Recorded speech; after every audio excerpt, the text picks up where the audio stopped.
The door slammed shut with a force that echoed through the empty house. Inside, the cold air seemed to freeze everything in its path, and in the middle of it all, the young boy stood, staring in disbelief. His heart pounded in his chest as his stepmother's cruel words rang in his ears. "You have to leave. Now." It wasn't a request, it was an order. His body froze as the sting of the words hit him harder than he could have ever imagined. He had never been truly welcomed into the family, but he had never expected this. Not like this. His father had always been there, always made him feel safe, even if there was a distance between them. But now, that safety was gone. The woman who was supposed to be his protector had just thrown him out like he was nothing more than an inconvenience. The stepson, who had no choice but to stand there in stunned silence, could hear the muffled sounds of the outside world through the window. The sky was growing darker, and the winds howled as though they, too, knew something terrible had just happened. He glanced at the doorway where his stepmother stood, her cold expression betraying no trace of remorse. "I don't care what you do," she continued, her voice lacking any softness, any compassion. "You're no longer welcome here. I'm sure you can find your way. Now, go." He stood there, frozen, unsure of what to do. His hands trembled, and his throat tightened as a knot formed. The words he wanted to say were trapped inside him, swallowed by the shock. He wasn't even sure what hurt more, the fact that he had been tossed aside like trash or the realization that no one would come to his rescue. "Why?" he managed to whisper, but the words seemed to have no weight. His stepmother didn't answer. She simply turned her back, as if his presence meant nothing. The boy felt his legs weaken, his world collapsing around him. How could this happen? He had always known his relationship with his stepmother was strained, but he never thought it would reach this point.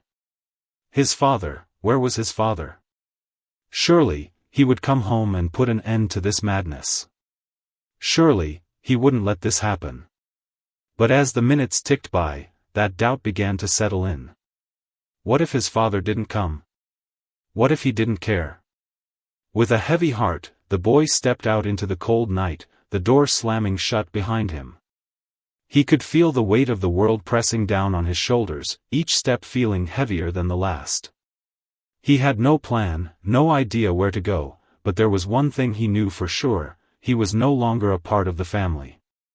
Outside, the streetlights flickered in the distance, and the empty road stretched out before him, leading into the unknown. His mind raced, but his feet carried him forward, driven by a mixture of fear, confusion, and a faint glimmer of hope that maybe, just maybe, his father would return and everything would be okay. But deep down, he knew that wasn't the case. His life had just taken a turn he never saw coming, and the hardest part was yet to come, the truth. Back inside, his stepmother locked the door and turned away, as if her actions were justified. She didn't feel a thing.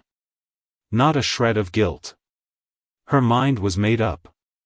It didn't matter what the boy thought or what the father would do. The decision had been made, and there was no turning back. Meanwhile, miles away, the father had just boarded his flight back home. He had no idea of the storm brewing at his doorstep, unaware of the devastating choice his wife had just made. He had no idea that his son's world was falling apart, that everything he had worked for in this broken family was about to unravel. As the plane ascended into the sky, the father leaned back in his seat, exhausted from the long trip. He closed his eyes, thinking of his family, imagining what he would do when he finally got back. He never expected that the moment he walked through that door, his life would change forever. The boy walked down the darkened street, his mind clouded with confusion and hurt. Each step felt like a battle. He was trying to keep it together, but inside, he was breaking apart. He wasn't sure how much longer he could hold on to the hope that everything would be okay. Would his father even believe him? Would he understand? Or would he side with his wife? The questions haunted him as he trudged forward into the night, the cold biting at his skin, as if the world itself was punishing him for something he couldn't even understand. He could hear the distant hum of the city in the background, but all of it seemed so far away now. His life had been shattered, and it wasn't even the darkness of the night that made him feel most alone, it was the realization that no one seemed to care. And still, he walked. The flight seemed longer than it should have been. Every minute that passed without news, without any word from home, gnawed at him. As the father disembarked the plane, a sense of unease settled in his chest. The familiar warmth of home was now a distant memory, replaced by an unsettling tension. He had no idea that in just a few hours, everything in his world would be forever altered. He picked up his bag from the conveyor belt, scanning the crowded airport, feeling a mix of excitement and dread. After a long trip for work, he was eager to return to his family. He had missed his wife, and more than anything, he had missed his son. But something in his gut told him that this reunion wouldn't be as peaceful as he had imagined. As he drove home, the weight of his thoughts seemed to press harder on his mind. He couldn't shake the feeling that something was wrong. There was a disconnect, a strange absence in the air. His mind wandered to his wife, and he couldn't help but wonder if she had been as lonely as he had been, working so many hours away. He hoped that his return would bring some comfort to her, that they could rekindle the warmth they once had. But as he turned into the driveway, he noticed the first sign that something was terribly wrong. The house was quiet. Too quiet. The lights were dim, and the usual bustle of everyday life was missing. There was no sound of his son playing, no welcoming chatter from his wife. Just silence. The door creaked as he opened it, the familiar scent of home not reaching him like it used to. He stepped inside, and the first thing that caught his attention was the absence of his son. The boy's shoes, which were usually tossed carelessly by the door, were gone. His backpack, left in the hallway after school just the day before, was nowhere to be seen. "Anna," he called out, his voice a little too sharp, his worry beginning to build. He heard her footsteps before he saw her. She came into the hallway, looking as composed as ever, but there was something about her that felt off. She seemed distant, her eyes cold, not the warm greeting he expected.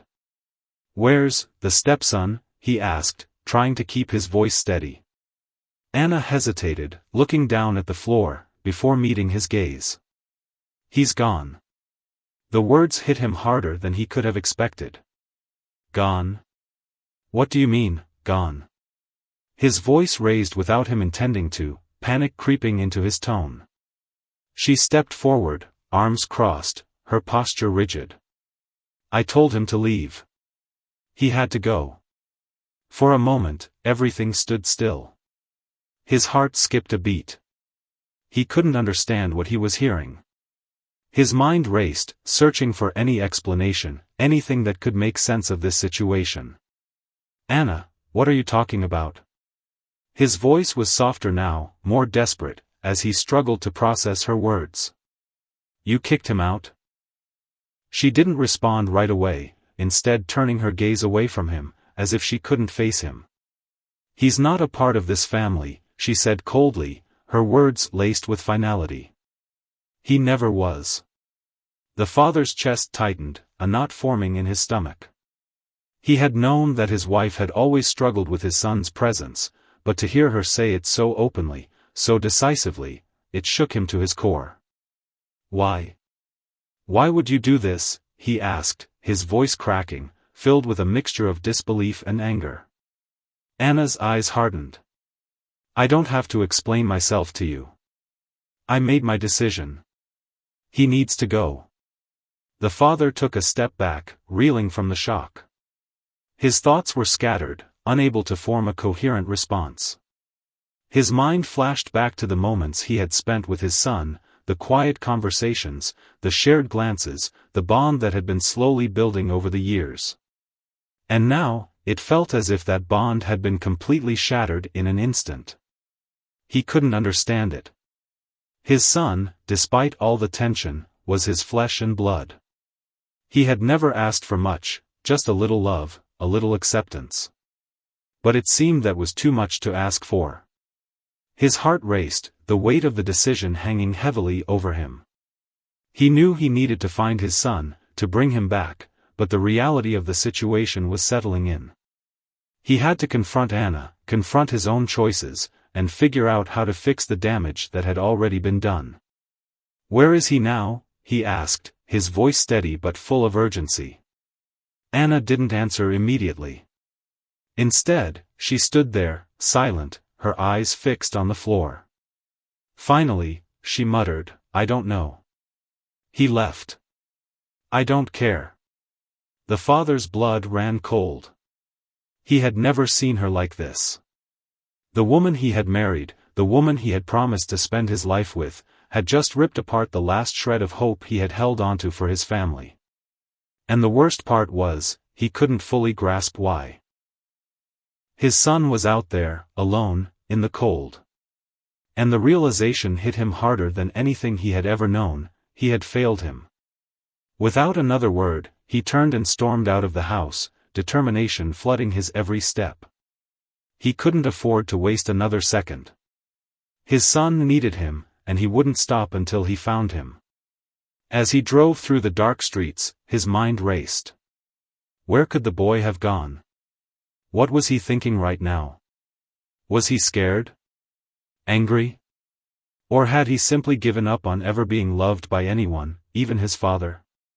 But no matter where the boy had gone, one thing was certain: the father's world had just been shattered. And nothing would ever be the same again. The question remained, could he undo the damage his wife had caused? Could he repair the bond between them before it was too late? The night ahead would be long, filled with uncertainty and regret. But one thing was clear: this family was standing at the edge of a precipice, and the father was determined to pull them back from the brink, even if it meant losing everything he thought he knew about love and loyalty. He couldn't afford to fail. Not now. Not when his son needed him more than ever. The night was deepening, and the father's mind was racing faster than the car speeding down the street. The windshield wipers slapped the rain away in rhythmic strokes, but it did little to clear the storm swirling inside him. His hands gripped the steering wheel tight, knuckles white, as he scanned the darkened streets, desperately searching for any sign of his son. He had been driving for what felt like hours, but every corner, every alley, every empty parking lot only seemed to mock him, reminding him of how little he truly knew about his own son's life. His heart ached with guilt, but also with a growing sense of panic. He couldn't shake the image of the boy, standing there at the doorstep, eyes wide with shock and fear, before being thrown into the cold world without anyone to turn to. The thought twisted in his chest like a knife. As he turned onto a quiet residential street, he slowed the car, scanning the sidewalks. There were no signs of movement, no familiar faces. The rain had turned heavier, and the streetlights flickered as if they, too, were struggling to keep the darkness at bay. The world seemed so silent, so empty. The father tried to force himself to think logically. Where would his son go? The boy didn't have many friends in the area. He wasn't the type to hang out in parks or on street corners. Would he have gone to a public place? A library? Maybe he was trying to find comfort somewhere familiar, somewhere that gave him even the slightest sense of safety. His phone buzzed in his pocket, snapping him out of his thoughts. It was a message from his colleague back at work, but he barely glanced at it before he tossed the phone back into the passenger seat. Right now, the only thing that mattered was finding his son. Everything else could wait. He pulled the car into a small, dimly lit parking lot by a convenience store, stepping out into the rain without a second thought. He didn't care that his clothes were quickly soaked through or that the cold pierced through his skin. Nothing mattered more than finding the boy. He approached the store's glass doors, and the bell chimed faintly as he entered. The clerk looked up at him, briefly startled by his soaked appearance, but the father barely noticed. "Excuse me," he said, his voice strained. "Have you seen a boy, about 16, dark hair, a bit tall? He's wearing a jacket, and he might look upset." The clerk blinked, processing the description. "Sorry, can't say I have. You might want to check the bus station down the street. A lot of kids hang around there this time of night." The father nodded curtly and didn't say another word. His legs carried him back to the car, each step fueled by a gnawing urgency. He didn't have much hope that his son would be at the bus station, but it was his best lead, and it was all he had. The drive there felt like it took forever. His mind kept replaying the worst-case scenarios: his son, cold and hungry, maybe scared or angry, standing alone in the dark, with no one to reach out to. The father couldn't shake the image of the boy's face when he had been told to leave. He could feel the helplessness in his own chest, growing with every passing second. The thought that he hadn't been there for his son, that he hadn't seen the warning signs, haunted him. When he finally arrived at the bus station, he parked and hurried inside. The place was mostly empty, except for a few late-night travelers. The father approached a woman at the ticket counter. "Excuse me, have you seen a teenage boy come through here? He's about 16, dark hair, kind of tall, and might have been wearing a jacket," he asked, trying to keep his voice calm. The woman looked at him with a knowing gaze, shaking her head. "Sorry, I haven't seen anyone like that tonight." She hesitated, then added, "But there's a shelter about a mile down the road. Some kids go there when they need a place to stay. Maybe he's there." Without a second thought, the father rushed out of the station and back into his car. He didn't need any more convincing. The shelter could be his last hope, and if his son was there, he would find him, no matter what. The rain beat down harder as he drove, the road slick and reflecting the dim light from the street lamps.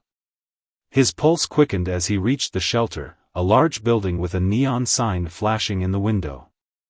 The place looked small, nothing fancy, but it was a place for people to get help. He parked quickly and rushed inside. The shelter was warm, in stark contrast to the storm outside, and a sense of faint relief washed over him.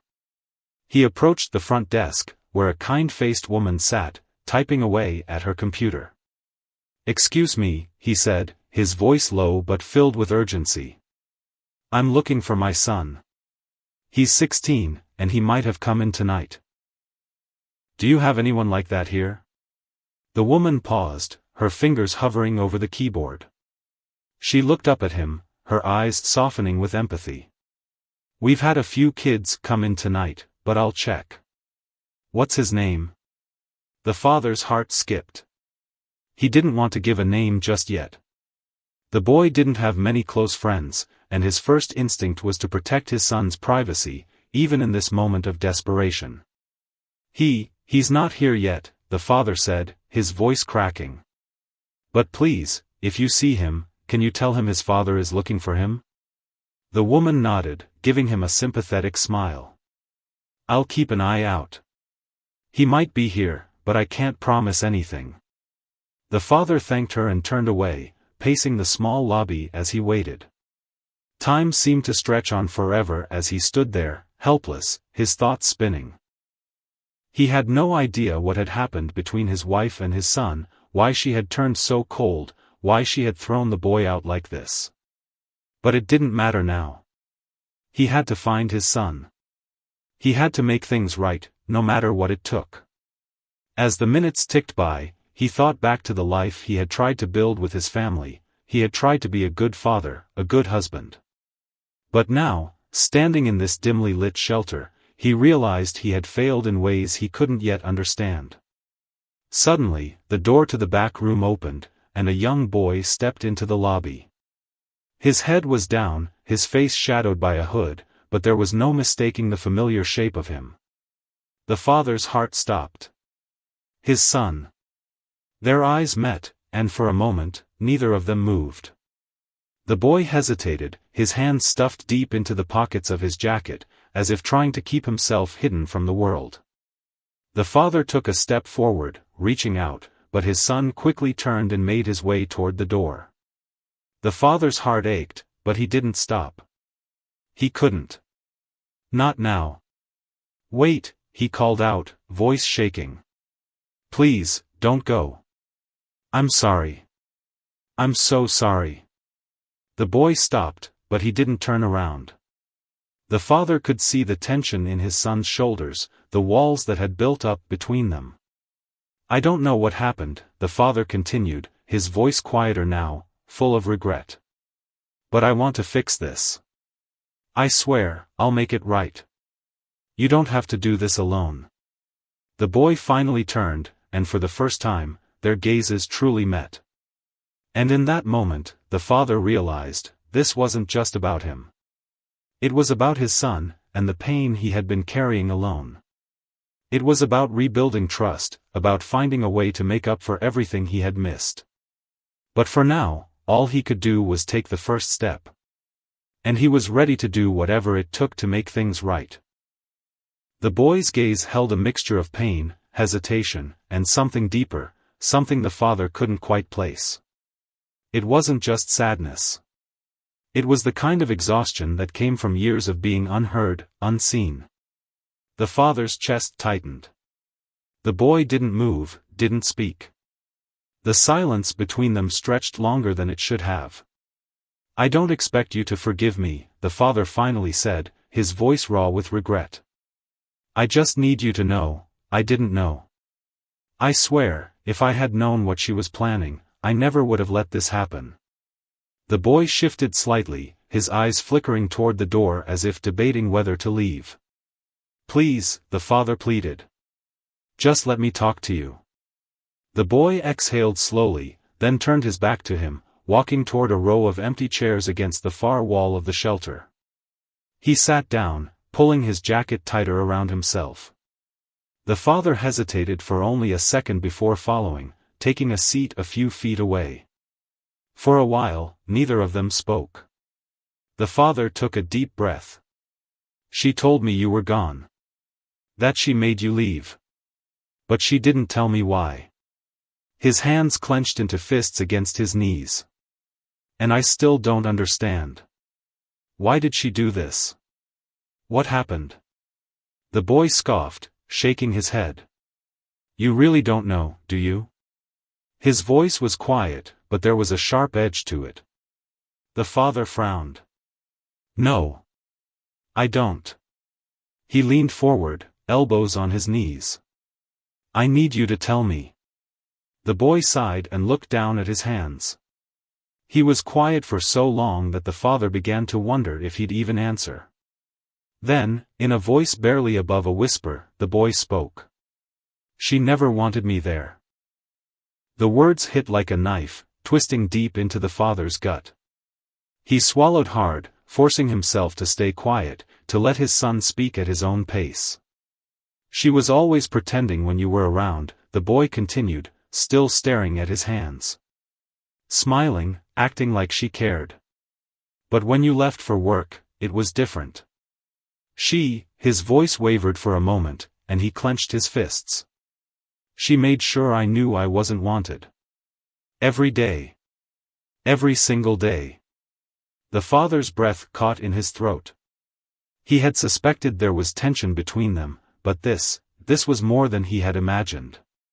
She didn't hit me or anything, the boy added quickly, as if sensing his father's thoughts. But words, sometimes, they hurt more. She made me feel like I didn't belong in my own home. The father closed his eyes, his jaw tightening. Why didn't you tell me? His voice was soft, almost broken. The boy let out a bitter chuckle. And say what? That your wife hates me? That she tells me every chance she gets that I'm just a burden? That she's counting down the days until I turn 18 so she can be rid of me? He shook his head. Would you have even believed me? The father's stomach twisted. Would he have? Had he been so blinded by his own hopes for a happy family that he had ignored the signs? He thought back to the past year, how his son had become quieter, how he had started spending more time alone in his room, how he barely spoke at the dinner table anymore. At the time, the father had assumed it was just normal teenage behavior. He had convinced himself that everything was fine. But it wasn't. It had never been. The father took a shaky breath, trying to hold back the overwhelming guilt crashing over him. "I should have seen it," he admitted. "I should have noticed." The boy shrugged. "Doesn't matter now." "Yes, it does." The father turned to face him fully, his expression resolute. "It matters more than anything." The boy finally looked up at him, his eyes filled with emotions too complex to name. For the first time, the father saw just how much his son had been holding inside, how much pain he had carried on his own. "I don't expect you to trust me right away," the father continued, his voice steady despite the emotions threatening to choke him. "But I need you to know that I'm here now. And I'm not going anywhere." The boy didn't say anything. He didn't move. But he didn't walk away, either. The father took that as a start. After a long moment, he finally asked, "Where have you been sleeping?" The boy hesitated before replying, "Nowhere, really. Just walking. Thinking." The father's heart ached. His son had been out in the cold, alone, while he had been thousands of miles away, completely unaware of the hell the boy was living in.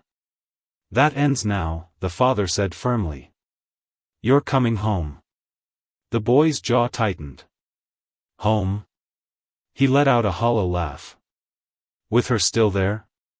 She's made it pretty clear how she feels about me." The father's expression darkened.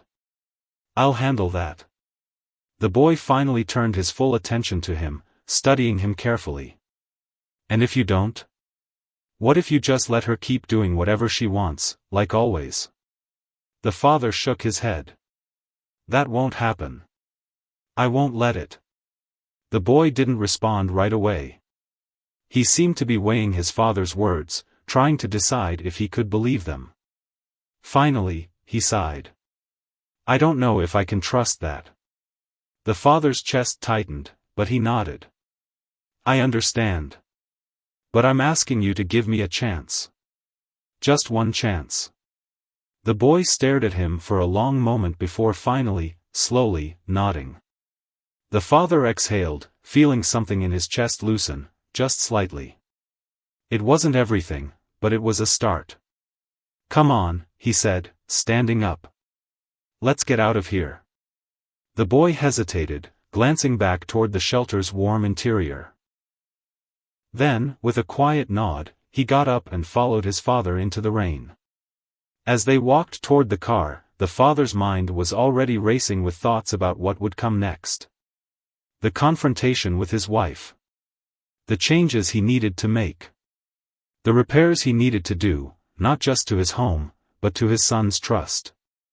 But for now, one thing mattered more than anything: his son was safe. And he wasn't going to lose him again. As they pulled out of the parking lot, the father stole a glance at the boy beside him. He was staring out the window, silent, lost in thought. It was going to be a long road ahead. But this time, they would walk it together. The rain hadn't let up.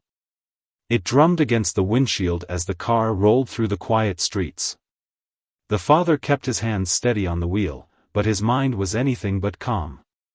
He glanced at his son, who sat in the passenger seat, silent, his hood still pulled up. The boy hadn't said much since they'd left the shelter. The father wanted to speak, to say something that would fix everything, but he didn't know where to start. How do you undo years of neglect? How do you rebuild trust that was never truly there to begin with? As the car neared the house, the boy finally broke the silence. "I don't want to go back there." His voice was quiet but firm. The father exhaled. He had expected this. "I understand." The boy turned to him, his expression unreadable. "Do you?" The father tightened his grip on the wheel. "Yes. And I don't blame you." The car slowed as they approached the driveway. The house loomed in the dark, the windows glowing faintly. The father felt a tightness in his chest. This house was supposed to be a home. But to his son, it had become something else entirely. The boy shook his head. "She doesn't want me there. And I don't want to be there." The father swallowed hard. His mind raced for a solution, but no matter what, it all led to the same unavoidable truth: he had to make a choice. "Stay here," he said. The boy didn't move as the father stepped out into the rain. The moment he opened the front door, he found her waiting. Anna stood in the dimly lit hallway, arms crossed, her face unreadable. "Where have you been?" The father's jaw tightened. He threw his keys onto the counter. "Looking for my son." She scoffed. "You mean your burden?" His blood ran cold. "What did you just say?" She didn't flinch. "You heard me." He took a slow, measured breath. "He's coming inside." Her lips curled into something close to disgust. "Why? So he can keep ruining everything?" His patience snapped. "You threw a child out into the cold, Anna. My son. And you expect me to stand here and accept it?" Her eyes darkened. "He doesn't belong here. He never has." A silence stretched between them, thick and suffocating. The father exhaled, his decision clear. "Then neither do I." Her eyes widened slightly. "Excuse me?" He took a step closer, voice calm but unyielding. "If my son isn't welcome in this house, then I'm not either." Anna stared at him, as if daring him to back down. But he didn't. "I let too many things slide," he admitted. "I let you push him aside. I let myself believe everything was fine. That's on me. But it stops now." Her lips pressed into a thin line. "You're seriously choosing him over me?" His eyes burned into hers. "I'm choosing my son.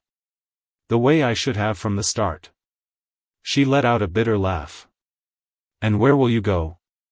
He didn't even hesitate. "Wherever I need to." A tense silence followed. Finally, Anna shook her head. "Fine. If you walk out that door, don't bother coming back." He didn't blink. "I wasn't planning to." Without another word, he turned, walking back out into the rain. The boy was still sitting in the car, hood up, staring ahead. But when the father got in, the boy looked at him, searching his face. "She's not changing her mind," the father said. "And I'm not leaving you alone again." The boy blinked, his expression guarded.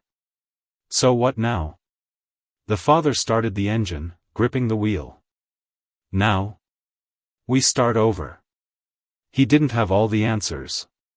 He didn't know what the future held. But for the first time in a long time, he knew exactly where he was supposed to be. Right beside his son. And that was enough. The rain continued to pour as the father drove aimlessly through the quiet streets, the hum of the engine the only sound between them. His mind raced with 1,000 thoughts, but none of them formed a clear plan. He had walked away from everything, his home, his marriage, the life he had built. And yet, he didn't regret it. For the first time in years, he had made the right choice. But now, the real challenge began. The boy sat in the passenger seat, staring out the window, his expression unreadable. He hadn't said much since they left the house. The father couldn't tell if he was relieved, shocked, or still processing what had happened. "Where do you want to go?" the father finally asked, breaking the silence. The boy shrugged. "I don't know." The father tightened his grip on the wheel. He had just taken a stand for his son. But what now? He had no plan, no backup. His entire life had been tied to that house, to his marriage. Now, it was all gone. The weight of it pressed on him, but he forced himself to stay calm.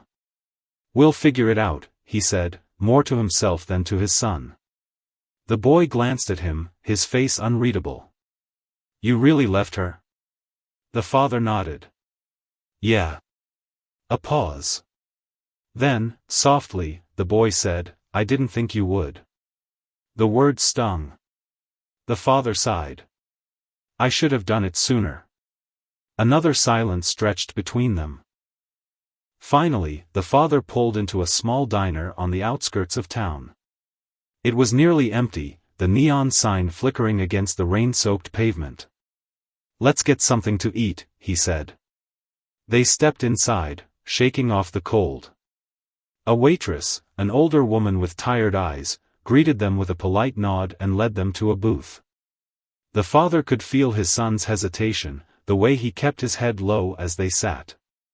He still didn't trust this moment, didn't trust that his father was really here, really staying. The waitress poured them coffee and set down a menu. "Rough night?" she asked, glancing between them. The father forced a small smile. "You could say that." The woman gave a knowing look but didn't press. The boy stared at the menu but didn't seem to be reading it. "You hungry?" the father asked. The boy shrugged. "Not really." The father sighed, rubbing his temples. "Look, I know this is a lot. And I know I messed up." The boy didn't respond. The father leaned forward. "But I meant what I said. I'm not leaving you again." The boy exhaled slowly. "You say that now." The words were quiet, but they carried years of hurt. The father felt something crack inside him. "I deserve that," he admitted. "But I'm still here." The boy finally met his gaze. There was doubt in his eyes. But there was something else, too, a flicker of hope. It wasn't much. But it was a start. The waitress returned, setting down 2 plates. The father watched as his son hesitated, then, slowly, picked up his fork and took a bite. It wasn't a grand moment. But for the first time in a long time, they were sitting together. And that meant everything.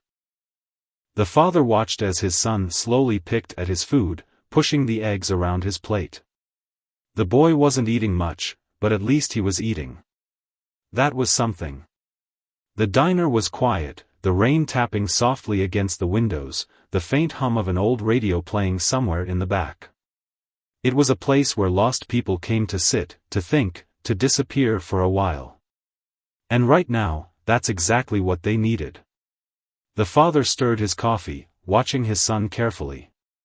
The boy had barely spoken since they'd left the house. The weight of everything that had happened still hung between them like a thick fog. But for the first time, they were sitting across from each other, not as strangers, but as something closer to family. The father cleared his throat. "I know you don't trust me yet." The boy didn't look up. "It's not about trust." The father frowned. "Then what is it?" The boy's grip on his fork tightened. "It's about time." The words hit deep. The father exhaled slowly, setting down his coffee. Time. That was the real problem, wasn't it? Not just the last 24 hours, not just the moment he had finally chosen his son over his wife, but all the years before that. Years of being absent. Years of letting things slide. Years of assuming that as long as his son had a roof over his head, everything was fine. He had been wrong. And now, here they were, sitting in a diner, trying to rebuild something that had never really been whole in the first place. The father leaned forward. "You're right." The boy finally looked up, surprised. The father nodded. "It took me too long to see what was happening. I should have known. I should have been there." The boy said nothing. The father ran a hand through his hair. "But I need you to understand something. I didn't leave that house just because of her. I left because I should have left a long time ago." The boy studied him carefully. "I've spent my whole life making choices that were easier instead of the ones that were right," the father admitted. "But I won't do that anymore." The boy set down his fork. "So what now?" The father sighed. "We start over. We figure it out. Together." The boy hesitated. Then, for the first time that night, he nodded. It wasn't much. But it was everything. Over the next few days, they moved from motel to motel, trying to figure out their next steps. The father had money saved, but not much. Finding a new place wasn't going to be easy, and rebuilding their lives was going to take time. But something was changing. The boy, who had once been quiet and withdrawn, started to come back to life. Slowly. Cautiously. The father began to see it in small ways, the way his son no longer flinched when he asked how he was doing. The way he started talking more, asking questions about what would come next. And then, one evening, something unexpected happened. They were sitting in a small motel room, eating takeout, when the boy suddenly said, "I want to get a job." The father looked up in surprise. "A job?" The boy nodded. "I don't want to just sit around waiting for things to happen. I want to do something. Help out." The father hesitated. "You don't have to. This is my responsibility." The boy shook his head. "I know. But I need to do this." The father studied him carefully. There was something in his son's eyes he hadn't seen before, determination. He nodded slowly. "All right. We'll figure something out." For the first time in a long time, the boy smiled. And in that moment, the father knew. His son wasn't just surviving anymore. He was growing. He wasn't just waiting to be saved. He was learning to save himself. The father sat across from his son at the small motel table, takeout containers spread between them. The room was cramped, the wallpaper peeling in the corners, and the air smelled faintly of old carpet and cheap air freshener. It wasn't much. But it was theirs. His son had barely touched his food, but for once, it wasn't because of stress or fear. He was distracted, focused on something that had been weighing on his mind. "You're really okay with this?" the boy finally asked, setting his fork down. "With what?" "With starting over like this. With leaving everything behind." The father leaned back in his chair, exhaling. "I don't think I had a choice." The boy frowned. "You always had a choice. You just never picked me before." The words stung, but they were true. The father rubbed his hands together, feeling the weight of regret settle in his chest. "I know," he admitted. "And that's something I'll have to live with." The boy studied him carefully. "So why now?" The father sighed. "Because for the first time in my life, I saw things for what they really were. I saw you for what you really are, not a burden, not a problem to be handled, but my son. And I realized. I should have been your father a long time ago." The boy swallowed hard, glancing away. The father leaned forward. "I don't expect you to forgive me overnight. I don't expect this to be easy. But I need you to know, I'm not going anywhere. No matter what happens, I'm staying. For you." The boy hesitated, then let out a quiet chuckle. "You're really serious about this, huh?" The father smiled. "Dead serious." A pause. Then, the boy nodded. It wasn't much. But it was enough. The next morning, they drove around town, looking for job postings. The boy had made up his mind, he wanted to work, to do something with his time. The father still wasn't sure how he felt about it, but he wasn't going to stop him. They pulled up outside a small auto shop, where a handwritten sign was taped to the window, "Help wanted, no experience needed." "This could work," the boy said. The father hesitated. "Are you sure? You've never worked in a place like this before." The boy smirked. "Yeah, well, neither have you." The father let out a chuckle. "Fair point." They walked inside together. The shop owner was an older man with grease-stained hands and a no-nonsense attitude. He glanced at the boy, then at the father. "You the one looking for work?" The boy nodded. "You know anything about cars?" "No," the boy admitted. "But I can learn." The owner grunted. "Good answer. He turned to the father. "And you? You okay with your kid getting his hands dirty?" The father looked at his son, saw the determination in his eyes, and nodded. "Yeah," he said. "I think it's exactly what he needs." The owner smirked. "All right then. Trial shift starts tomorrow." The boy's face lit up, not much, but enough for the father to see just how much this meant to him. And in that moment, the father realized something. He had spent so long trying to protect his son from the world that he had never given him the chance to find his own way in it. But now, things were different. Now, they were finally moving forward. Together. The morning air was crisp as the father pulled up to the auto shop. The boy sat in the passenger seat, silent but alert, his fingers drumming lightly against his jeans. It was his first day on the job, and while he didn't say much, the father could tell he was nervous. "You don't have to do this," the father said softly. The boy glanced at him. "I know." A pause. Then, he reached for the door handle. The father watched as he stepped out, adjusting his jacket, then hesitated. The boy wasn't used to this, taking control of his own future, making choices for himself. But here he was, standing on his own, ready to take his first step into something new. The father rolled down the window. "I'll be back to pick you up later." The boy nodded. Then, without another word, he turned and walked inside. The father exhaled, gripping the steering wheel. He should have felt proud. He should have felt relieved. But something inside him still ached, the weight of regret, of lost time, of the years he had spent getting it all wrong. He had always thought love was about providing, giving his son food, shelter, a stable home. But now, he realized love wasn't just about providing. It was about being there. And for too long, he hadn't been. Now, he was learning. That evening, when he picked the boy up, he expected exhaustion, maybe even frustration.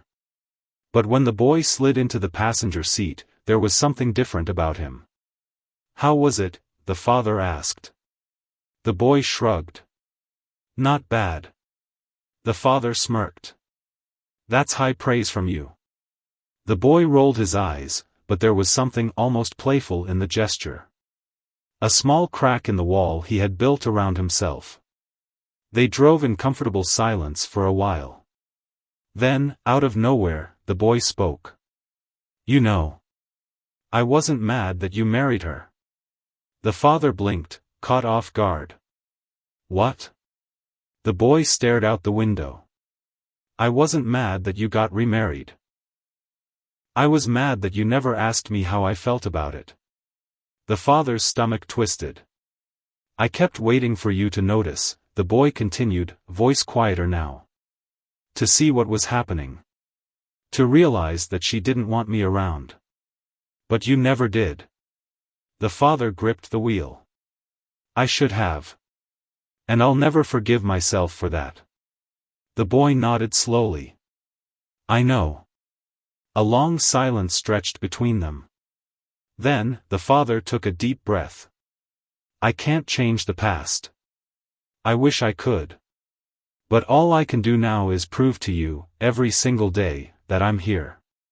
That I'm listening. That I'm not going anywhere." The boy didn't answer right away. But then, slowly, he nodded. It wasn't forgiveness. Not yet. But it was a start. And sometimes, a start was enough. Over the next few weeks, things began to shift.